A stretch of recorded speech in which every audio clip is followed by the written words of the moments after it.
जोहार। मी स्वतःला खूप नशीबवान समजते, कारण मी छत्रपती शिवाजी महाराजांच्या स्वराज्यात, डॉक्टर बाबासाहेब आंबेडकरांच्या संविधानात आणि अण्णाभाऊ साठेच्या फकीरेत आणि संतांच्या गाथेमध्ये जन्म घेतलेला आहे।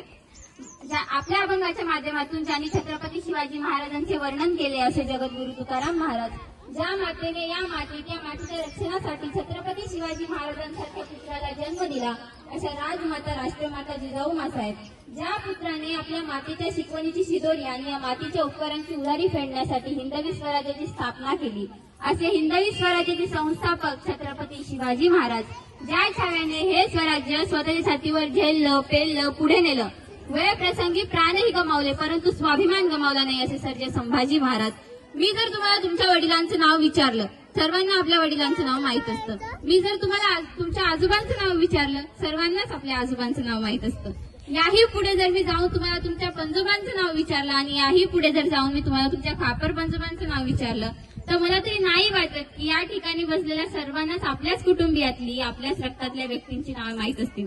पण छत्रपती शिवाजी महाराज, शिवाजी राजे, शहाजी राजे भोसले, 400 वर्षापूर्वीचं हे व्यक्तिमत्व आहे। नेमकं काय केलं असेल बरं या व्यक्तीने? इयत्ता 4थीला छत्रपती शिवाजी महाराजांचा इतिहास आहे।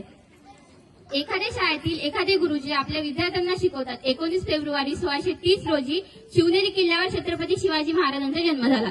ते लहान असतात, त्यांना वाटतं की जन्मतः शिवाजी महाराज होते, जन्मतः ते खूप मोठे होते, आपण त्यांच्यासारखं नाही बनू शकत।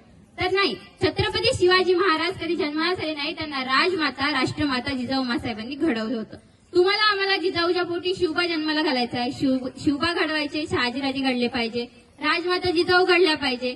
आजचे शहाजीराजे जर संध्याकाळी दारू पिऊन लेझिम घेत घरी येत असतील तर कसे घडणार शिवबा?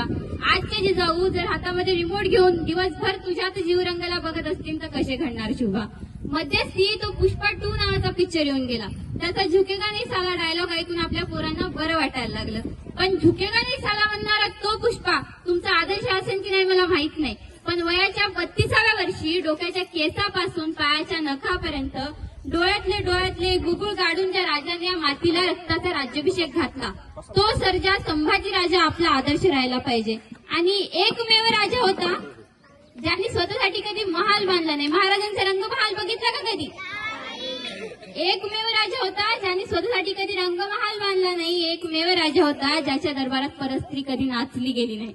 एकमेव राजा होता ज्याच्या दरबारात परस्त्री कधी नाचली गेली नाही, तर एकमेव राजा होता ज्याच्या दरबारात परस्त्री फक्त आणि फक्त वाचली गेली, तो म्हणजे आपल्या राजाचा दरबार, छत्रपती शिवाजी महाराजांचा दरबार। आणि महाराजांच्या काळात लाडकी बहीण योजना नव्हती, महाराजांच्या काळात महिन्याला 1500 रुपये मिळत नव्हते, महाराजांच्या काळात लाडकी बहीण योजना नव्हती, महाराजांच्या काळात महिन्याला 1500 रुपये मिळत नव्हते, तर महाराजांच्या काळात लाडकी सुरक्षित बहीण योजना होती, ती योजना आपल्या राजांनी सुरू केली होती।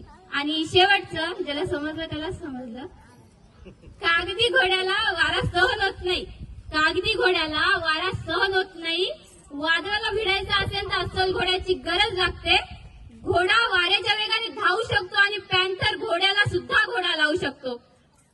धन्यवाद।